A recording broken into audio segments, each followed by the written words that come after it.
नमस्कार दोस्तों। आज के इस वीडियो में हम आपके लिए पाप मोचनी एकादशी की व्रत कथा लेकर आए हैं। एक दिन युधिष्ठिर महाराज ने भगवान श्री कृष्ण से पूछा, हे केशव, कृपा कर आप मुझे चैत्र मास के कृष्ण पक्ष में आने वाली पाप मोचनी एकादशी के विषय में बतलाइए।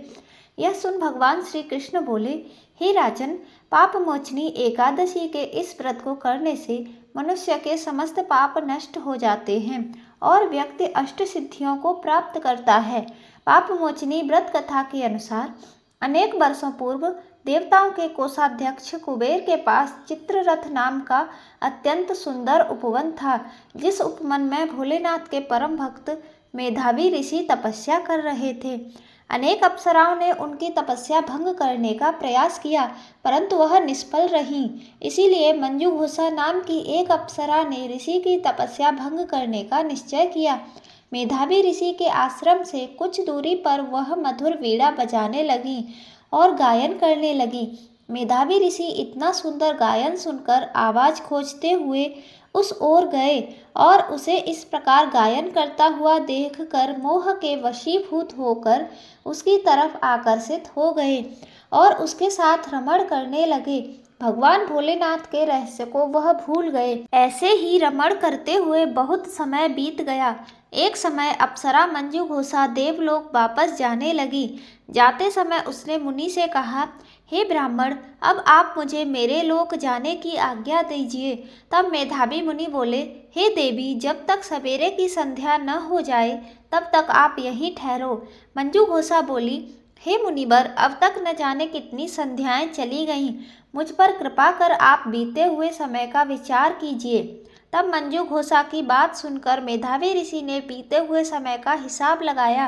तब उन्हें पता चला कि उन्हें इस अप्सरा के साथ 57 वर्ष बीत गए हैं। मंजूघोषा को अपनी तपस्या का विनाश करने वाली जानकर मेधावी मुनि उस पर क्रोधित हो गए और उन्होंने उसे श्राप देते हुए कहा, पापिनी, तुमने मेरी कठोर तपस्या को नष्ट किया है। मैं तुम्हें श्राप देता हूँ कि तुम पिशाच योनि में चली जाओगी। मुनि के श्राप को सुनकर मंजूघोषा विनम्रता से बोली, हे मुनिवर, मैंने आपके साथ अनेकों वर्ष व्यतीत किए हैं, मुझ पर कृपा कीजिए। तब मेधावी मुनि बोले, क्या करूं, तुमने मेरी बहुत बड़ी तपस्या नष्ट की है। चैत्र कृष्ण पक्ष में जो शुभ एकादशी आती है उसका नाम पाप मोचनी एकादशी है। वह सभी पापों का नाश करने वाली है। हे सुंदरी, इस एकादशी का व्रत करने पर तुम्हें पिशाच योनि से मुक्ति मिल जाएगी। ऐसा कहकर मेधावी मुनि अपने पिता च्यवन मुनि के आश्रम में चले गए। उन्हें देखकर च्यवन मुनि ने पूछा, बेटा, यह क्या अनर्थ कर दिया? तुमने तो अपने पुण्यों का नाश कर दिया। तब मेधावी मुनि बोले, पिताजी, मैंने पाप किया है, कृपा कर कोई ऐसा प्रायश्चित बतलाइए जिससे मेरे पापों का नाश हो जाए। तब च्यवन मुनि ने कहा, चैत्र कृष्ण पक्ष की पाप मोचनी एकादशी का व्रत करने पर तुम्हारे पाप नष्ट हो जाएंगे। यह सुन मेधावी मुनि ने विधि पूर्वक पाप मोचनी एकादशी का अनुष्ठान किया, जिसके प्रभाव से उनका पाप नष्ट हो गया और वह तपस्या से परिपूर्ण हुए। इसी प्रकार मंजूघोषा ने भी पाप मोचनी एकादशी के उत्तम व्रत का विधि पूर्वक पालन किया, जिसके प्रभाव से वह पिशाच योनि से मुक्त हुई और दिव्य रूप धारण कर स्वर्ग लोक को चली गई। हे राजन, जो मनुष्य पाप मोचनी एकादशी का विधि पूर्वक व्रत करते हैं उनके सभी पाप नष्ट हो जाते हैं।